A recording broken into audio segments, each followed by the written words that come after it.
Päikesepaneele on üle Eesti juba näha katustel väga palju. Inimesed on aru saanud, et päikeseenergia kasutamine on ilmselt tark otsus. Küll aga meie energiahinnad ja kogu elektrilevisüsteem on täna üles ehitatud selliselt, et päikesepaneele üksi enam ilma targalt juhtimata pole mõtet pidada. Räägimegi tänases loos selles, kuidas oma paneele ja ka akusi targalt juhtida. No räägime selle probleemi lahti. Kui 10 aastat tagasi päikesepaneelid katusel oli hea mõte, siis miks täna ainult päikesepaneelidega enam toimetada pole mõtet? Mure on ju tegelikult arusaadav, et kui päike paistab, siis see päike paistab kõigile. Ja see intensiivne päike viib meil börsihinnad alla ja viimasel ajal kipuvad nad väga sinna nulli lähedale minema või isegi kergelt miinusesse. Ja probleem on selles, et kui me selle miinushinna või nullilähedase hinnaga elektrit võrku anname, siis tegelikult maksame me selle elektri tootmisele peale. Ja seda tuleks iga hinna eest vältida. No mõni ütleks, et ma ei tahagi võrku anda, et ma tarbin ise. Loomulikult, et ise võib alati tarbida, aga siin ise tarbimise juures on oluline see, et meil oleks siis ka energiasalvesti, et me selle energia, mis meil päikesena sealt taevast alla tuleb, me salvestaksime siis akusse, et sel hetkel, kui päike ära läheb, oleks meil võimalik sealt akust seda energiat siis välja võtta ja ka öisel ajal ise tarbida. Kui täna nüüd planeerida investeeringut, siis uue jaama planeerimisel investeeringult tasuks panna põhirõhk akule ja vähesel määral lisada siis oma tarbe katmiseks paneele, aga võrgu toetamiseks täna enam tegelikult paneelidesse investeerida väga mõtet ei ole. Ja kui sa ütled, et sina täna paneksid põhirõhu pigem akudele, mitte päikesepaneelidele, siis räägime sellest, et kuidas siis neid akusid laadida. Kas tõesti tasub ära nii-öelda odaval ajal võrgust ostmisega? Loomulikult, et enamus aega aastast on meil siiski hinnadiferentsiaal erinevatel tundidel on piisavalt kõrge, et isegi makstes ära kõik marginaalid, võrgutasud, asjad, tegelikult me saame selle energia niivõrd mõistliku hinnaga kätte, et kallimal ajal siis teha müük nii-öelda akust võrku. Ja nüüd tulebki mängu kilovati teenus, sest kõiki neid otsuseid on vaja ju targalt juhtida ja mitte selliselt, et sa ise arvuti taga ostad ja õigel ajal nuppu vajutad. Ja, et kilovatt tegelikult juba 3 aastat juhib siis päikeseinvertereid ja akusid ja vahet ei ole siin, tootjatest on toetatud üle 20 erineva tootja ja akude puhul ongi meil siis juba aasta aega toimetanud AI-põhine väga nutikas juhtimislahendus, mis võtab arvesse kliendi oma tarvet, kui palju siis kliendil energiat majapidamises kulub, võtab arvesse prognoositavat päikeseenergiat ja vastavalt sellele siis teeb otsused, kui palju meil on vaja öisel ajal või odavamal ajal siis seda energiat võrgust osta ja millal on meil mõistlik kallimalt müüa. Et kõik need asjad toimuvad taustal automaatselt, ilma selleta, et klient peaks ise midagi igapäevaselt tegema või sekkuma sellesse protsessi. Kas kilovati teenus on oluline või kasulik ainult siis, kui on plaan midagi võrku tagasi müüa või tegelikult on ta abiks ka siis, kui müüja ei planeeri mitte midagi, sul on autonoomne süsteem?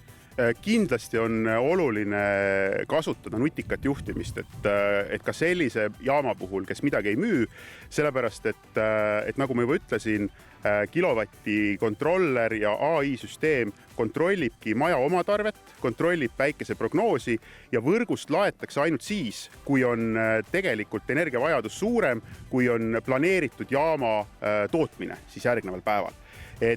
Ja kilovati süsteem siis iga 15 minuti tagant arvutab kogu selle juhtimisloogika vajadusel ümber, et kui nüüd ootamatult on tekkinud majas mingisugune suur koormus, aku on kiiremini tühjenenud, kui see esialgne plaan ette nägi, siis muutub plaan, vajadusel laetakse juurde ja hoolitsetakse selle eest, et iga majapidamise kõige suurem tarve oleks kallimal ajal alati aku pealt kaetud. Kui me räägime salvestusest ja vajaduse põhisest energiavõrku andmisest ja võtmisest, siis me peame rääkima sagedusturust.